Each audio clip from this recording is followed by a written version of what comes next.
From the Presidential Palace, Manila, Dateline Malacañang.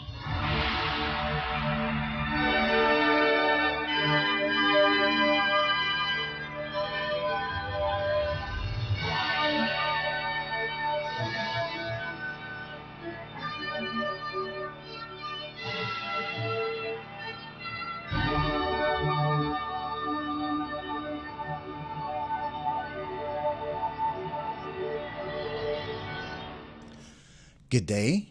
This is Dateline Malacañang. Philippine President Ferdinand R. Marcos Jr. on Monday said he does not favor installing water cannons on Philippine vessels amid China's water cannoning on the country's maritime vessels. According to the president, the Philippines will not follow what China is doing. The chief executive said the country's Navy and Coast Guard is focused on monitoring the Philippines' sovereign rights and not attacking any country. President Marcos emphasized that the Philippine government considers water cannons as weapons that can cause damage. That's why it is not part of the country's plan to install them. The Philippines' position remains to promote peace in the West Philippine Sea and not amplify tensions in the region. No, what we are doing is defending our sovereign rights and our sovereignty in the West Philippine Sea. And we have no intention of attacking anyone with water cannons or any other such offensive, I would have to call them weapons dahil nakaka-damage na. So no, that is not something that's in the plan. The last thing we would like was to raise the tensions in the West Philippine Sea. That's the last thing, and that will certainly do that. So hindi natin gagawin. We will not follow the Chinese Coast Guard and the Chinese vessels down that road because it's simply it is not the mission of our Navy, our Coast Guard to start or to increase tensions. Their mission is precisely the opposite, is to lower tensions, and that's right. So that's why hindi tayo wala tayo. All we do is pagka nangyayari, we know water cannon yung mga barko natin, ay nagpapadala tayo ng demarche, nagpapadala tayo ng sulat sa China and the other stakeholders. So that would be the opposite of what we are trying to achieve. Would be to put some kind of any kind of cannon on our ships. Philippine President Ferdinand R. Marcos Jr. Dateline Malacañang. Philippine President Ferdinand R. Marcos Jr. on Monday expressed his readiness to certify as urgent the proposed amendments to the Rice Tarification Law, or RTL, citing the need for the government to have a say in the pricing and selling of the staple.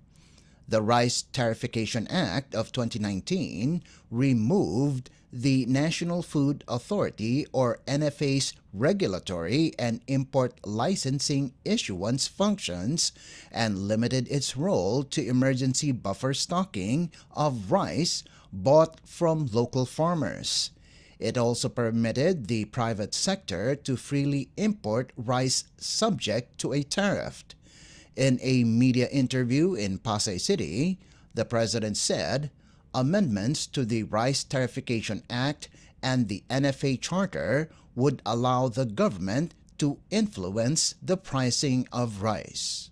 Yes, it is something that has come up that we are so that ang problema kasi kaya tumataas ang presyo ng bigas dahil ang mga trader ay nagko-compete, pataasan sila ng presyuhan sa pagbili ng palay at wala tayong control doon. Kung magkaroon ng mga amendments sa NFA at sa rice tarification, sa NFA Charter at saka sa rice tarification law, magagawa natin, makokontrol natin meron tayong influence dun sa presyuhan, sa pagbili ng palay at sa pagbenta ng bigas. So that's what we are going to do. Will you certify the bill as urgent, sir? Yes, I think it justifies an urgent certification. Meanwhile, Samahang Industriya ng Agrikultura or SINAG expressed its appreciation to President Marcos's decision to certify as urgent the amendments to the RTL. According to SINAG Executive Director Jason Cainglet, they proposed an increase to the current 10 billion peso fund allotment to 30 billion pesos to support local industries. Under the fund, the Department of Agriculture or DA may allot 7 billion pesos for cash assistance to farmers, 6 billion pesos for seeds, and 5 billion pesos for machinery. The remainder of the fund is proposed to be allotted to the expansion of post-production facilities such as dryers, warehouse and milling equipments, small water impounding projects, and pest management and fertilizer support. As for the NFA, SINAG proposed to limit its buffer stocking and direct purchase of palay or unhusked rice from local farmers. The DA earlier expressed its support to the Congress's push for the amendments to the RTL and additional allocation for programs that will focus on increasing the local production of rice as well as increasing the income of farmers. Dateline Malacañang. Philippine President Ferdinand R. Marcos Jr. on Monday said that he wants the country to revert to the old school calendar of June to March as soon as possible. In an interview with reporters, the president said that due to extreme heat, the government was forced to speed up its return to the old school calendar. The Department of Education, or DepEd, initially planned to return to the old June to March calendar in phases every year up to school year 2027 to 2028 to avoid shortening the students' and teachers' vacation days. However, amid calls to ease discomfort in the extreme heat, DepEd Assistant Secretary Francis Bringas told a Senate panel last week that they have proposed an aggressive timeline to the President that ends school year 2024 to 2025 by March 31st, 2025, 2 months earlier than scheduled. Of course, hiningi ko yan sa DepEd and I asked Inday Sara to give me already a concrete plan because mukha naman, hindi na tayo kailangan mag-antay pa. At mukha naman kailangan na at I don't see any objections really from anyone, especially with the El Nino being what it is. Every day, you turn on the news, F2F classes are cancelled, F2F classes have been postponed, etc. So talagang kailangan na. So yes, that's part of the plan that we are trying to do to bring it back already to the old schedule. Yeah, I think it will be better for the kids. Hopefully by next year, yes, by next year, matatapos na. Philippine President Ferdinand R. Marcos Jr. Dateline Malacañang.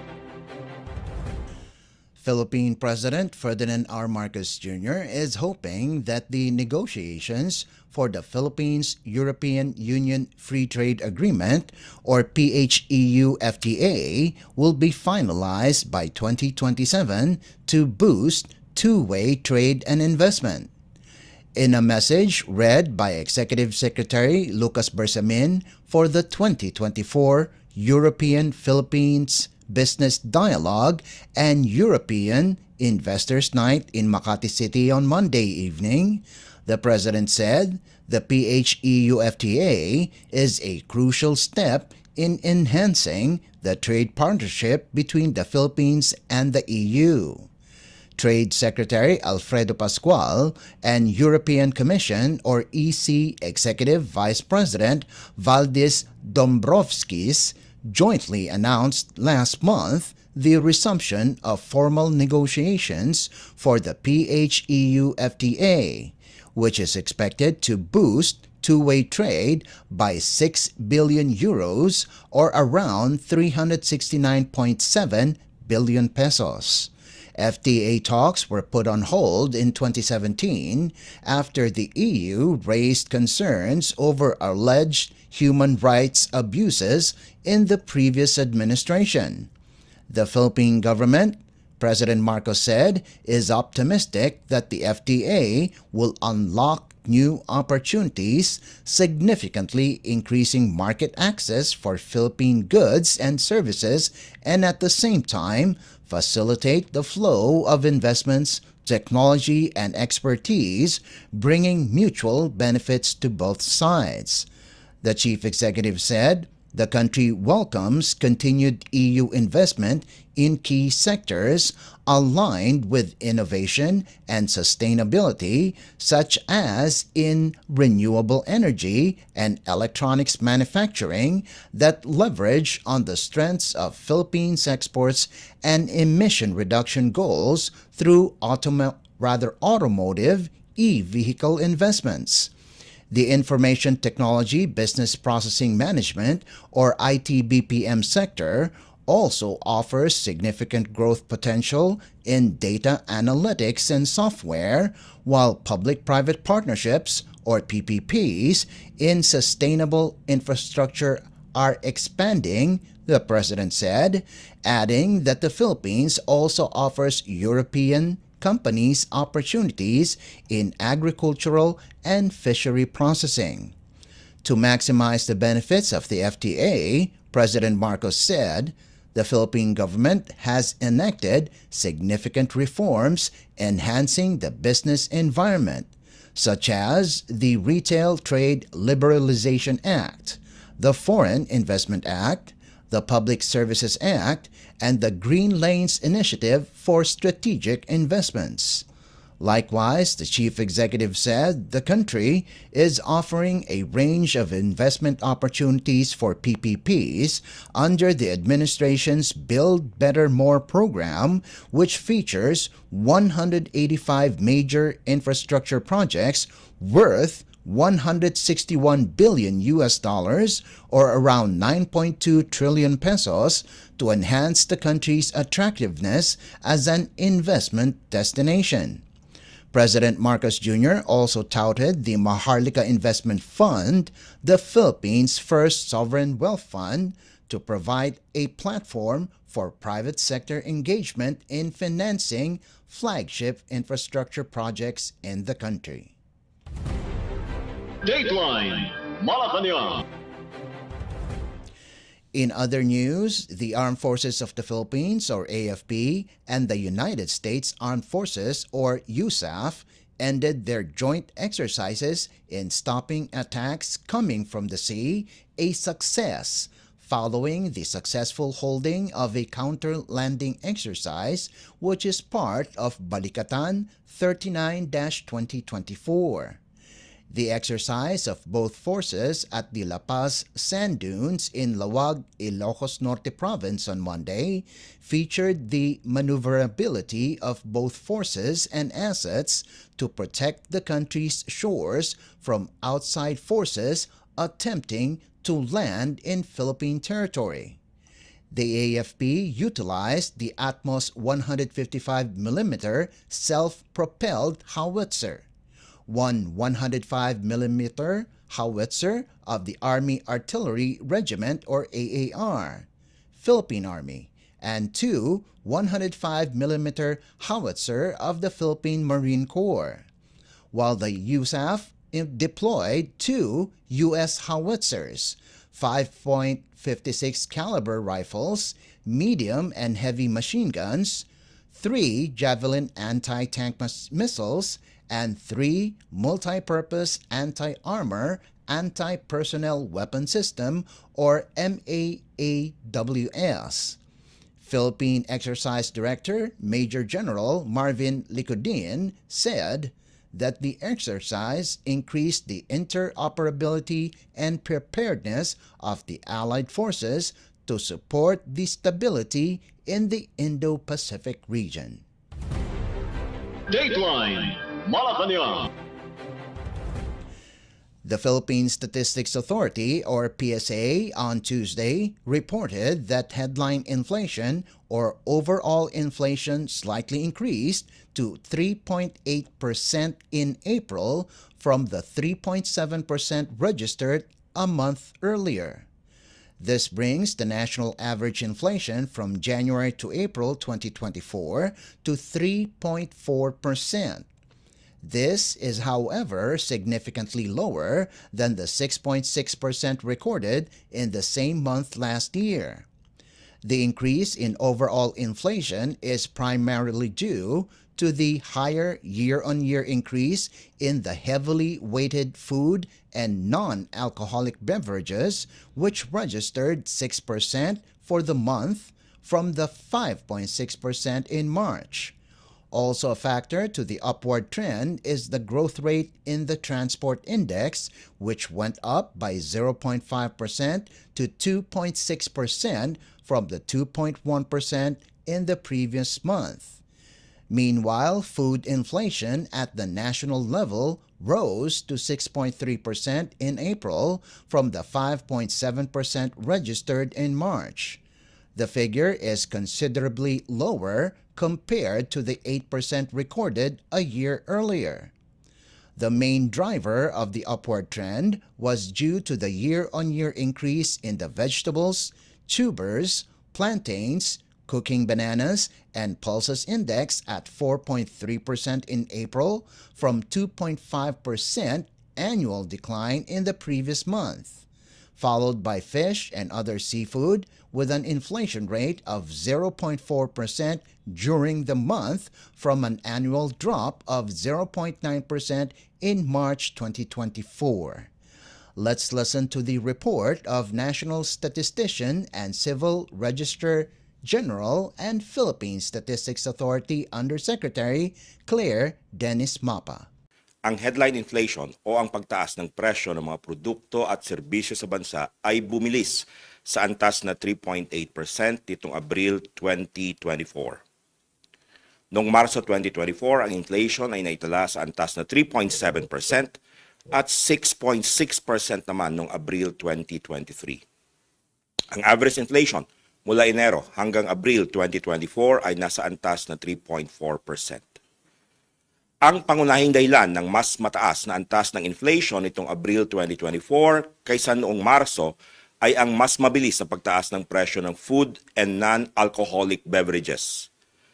Ito ay nagtala ng 6.0% inflation at 75.7% share sa pagtaas ng pangkalatang inflation sa bansa. Ang nag-ambag ng malaki sa pagtaas ng inflation ng food and non-alcoholic beverages ay ang pagtaas ng presyo ng mga sumusunod: vegetables, tubers, cooking bananas at iba pa na may 4.3% inflation, partikular ang sibuyas, at fish and other seafood na may 0.4% inflation tulad ng galunggong. Ang pangalawang dahilan ng mas mataas na antas ng inflation nitong Abril 2024 kaysa noong Marso 2024 ay ang mas mabilis na pagtaas ng presyo ng transport na may antas na 2.6% inflation. Ito ay may 22.6% share sa pagtaas ng pangkahalatang inflation sa bansa. Ang nag-ambag ng malaki sa pagtaas ng inflation para sa transport ay ang mas mabilis sa pagtaas ng presyo ng gasolina na may 3.3% inflation. Nakaambag din sa pagtaas ng inflation para sa transport ang pagtaas ng presyo ng diesel na may 4.2% inflation. Pagdating sa antas ng overall inflation nitong Abril 2024, ang pangunahing commodity group na nag-ambag ay ang food and non-alcoholic beverages na may 6.0% inflation at 59.7% share. Ang mga pangunahing nag-ambag sa inflation ng food and non-alcoholic beverages ay ang mga sumusunod: cereals and cereal products na may 16.9% inflation, particular dito ang bigas. Vegetables, tubers, cooking bananas at iba pa na may 4.3% inflation tulad ng kamatis, at fruits and nuts na may 6.9% inflation, particular dito ang saging. Ang pangalawang commodity group na may pinakamalaking ambag sa pangkalatang inflation nitong Abril 2024 ay ang restaurants and accommodation services na may 5.4% inflation at 13.7% share. Ang pangunahing nag-ambag sa inflation ng restaurants and accommodation services ay ang restaurants, cafe and the like na may 5.5% inflation. Ang transport ang pangatlo sa may pinakamalaking ambag sa pangkalatang inflation nitong Abril 2024. Ang commodity group na ito ay nagtala ng 2.6% inflation at 6.2% share sa pangkalatang inflation. Ang mga pangunahing nag-ambag sa inflation ng transport ay ang mga sumusunod. Other passenger transport by road na may 3.6% inflation, partikular ang pamasahe sa jeep. Gasolina na may 3.3% inflation at diesel na may 4.2% inflation. Sa 13 commodity groups, 3 ang nagpakita ng mas mabilis sa pagtaas ng inflation nitong Abril 2024 kumpara noong Marso. Ito ay ang mga sumusunod. Food and non-alcoholic beverages na may 6.0% inflation. Transport na may 2.6% inflation. At information and communication na may 0.5% inflation. Samantala, nagtala naman ng mas mabagal na pagtaas ng presyo nitong Abril kumpara noong Marso 2024 ang mga sumusunod na commodity groups. Alcoholic beverages and tobacco na may 4.9% inflation. Housing, water, electricity, gas, and other fuels na may 0.4% inflation. Furnishings, household equipment, and routine household maintenance na may 3.1% inflation. Health na may 3.0% inflation. Recreation, sport, and culture na may 3.8% inflation. Restaurants and accommodation services na may 5.4% inflation. At personal care and miscellaneous goods and services na may 3.5% inflation. Nanatili naman sa kanilang antas ng inflation noong Marso 2024 ang mga sumusunod na commodity groups. Clothing and footwear na may 3.6% inflation. Education services na may 3.8% inflation. At financial services na may negative 0.6% inflation. Ang core inflation kung saan inaalis ang mga piling food and energy commodities na magalaw ang presyo ay bumagal sa antas na 3.2% nitong Abril 2024. Noong Marso 2024, ang core inflation ay nasa antas na 3.4% at 7.9% naman noong Abril 2023. Pagdating sa National Capital Region, ang headline inflation ay bumagal sa antas na 2.8% nitong Abril 2024. Noong Marso 2024, ito ay naitala sa 3.3% at 7.1% naman noong Abril 2023. Ang pangunahing dahilan ng mas mababang antas ng inflation nitong Abril 2024 kaysa noong Marso sa National Capital Region ay ang mas mabagal na pagtaas ng presyo ng housing, water, electricity, gas, and other fuels na may 1.4% inflation at 51.3% share sa pagbaba ng pangkalatang inflation sa National Capital Region.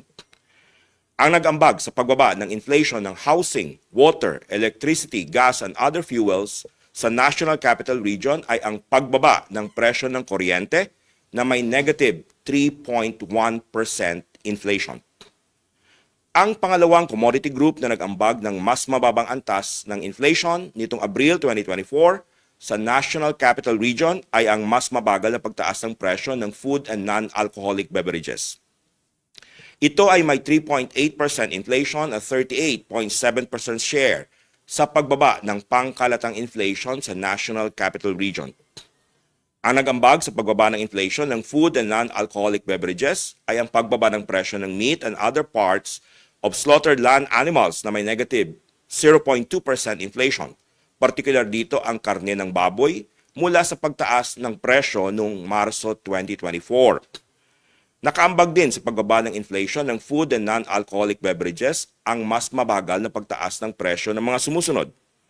Fruits and nuts na may 8.2% inflation gaya ng saging, at fish and other seafood na may 1.0% inflation tulad ng tilapia.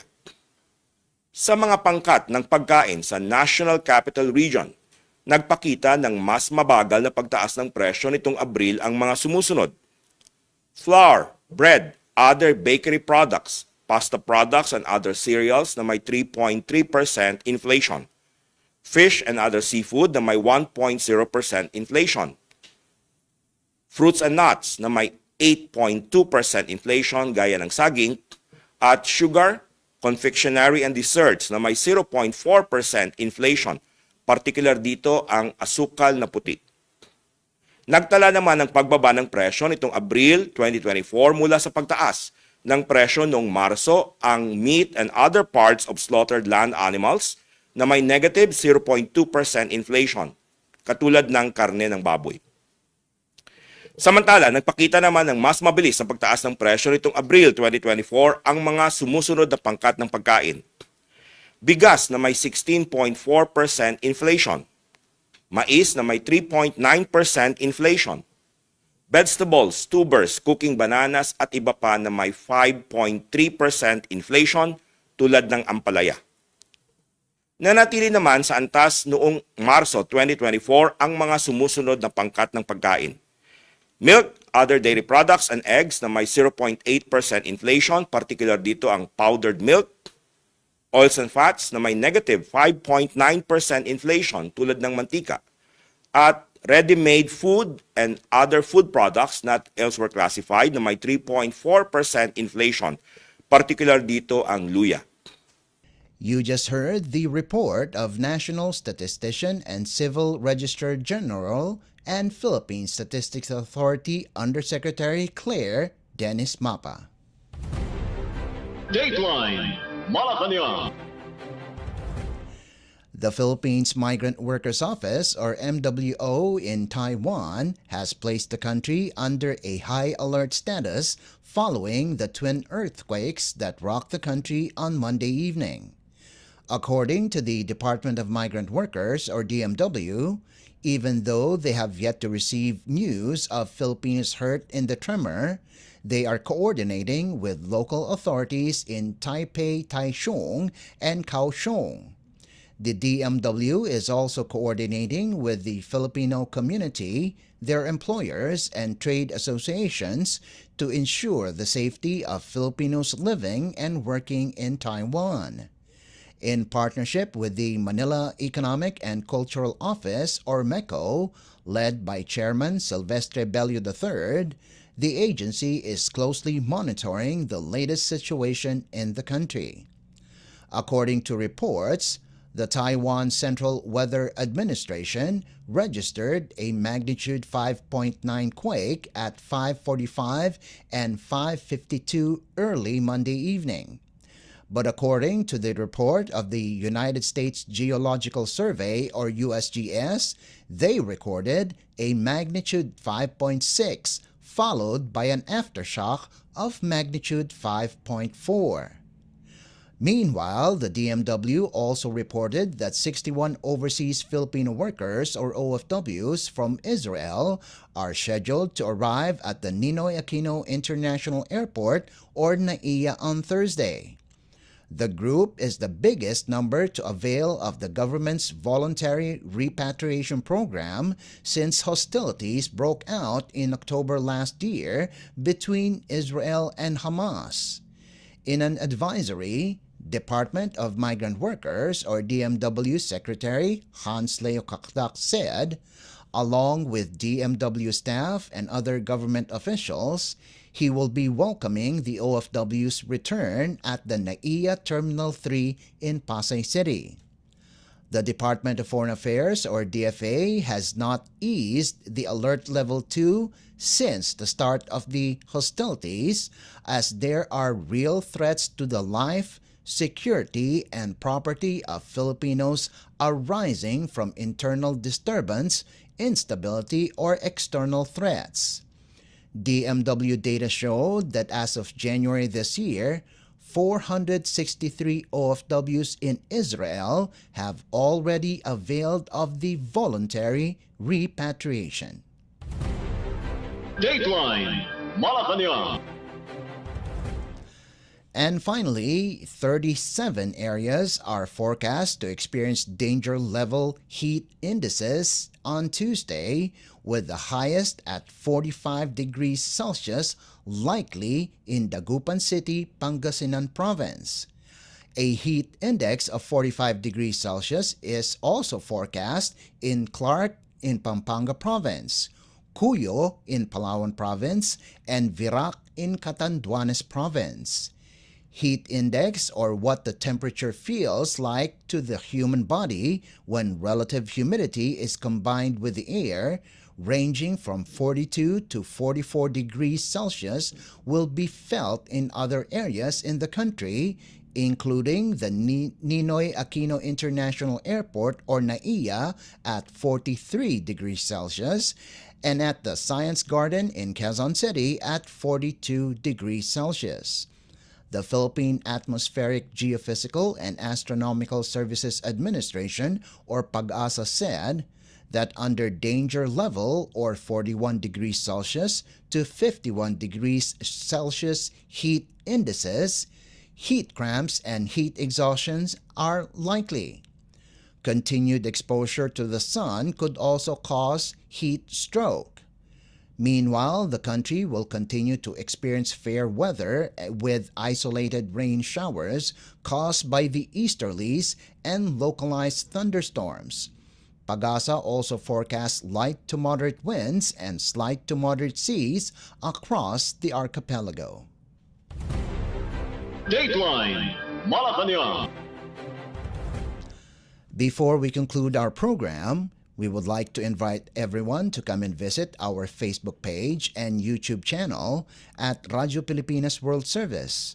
You will be able to hear and view our Filipino and English programs, including news updates here in the Philippines. Kindly subscribe, like, and share our posts as well. And that concludes this edition of Dateline Malacañang. For Radio Pilipinas World Service, this is Leo Magpayo. Good day and stay safe. From the Presidential Palace, Manila, Dateline Malacañang.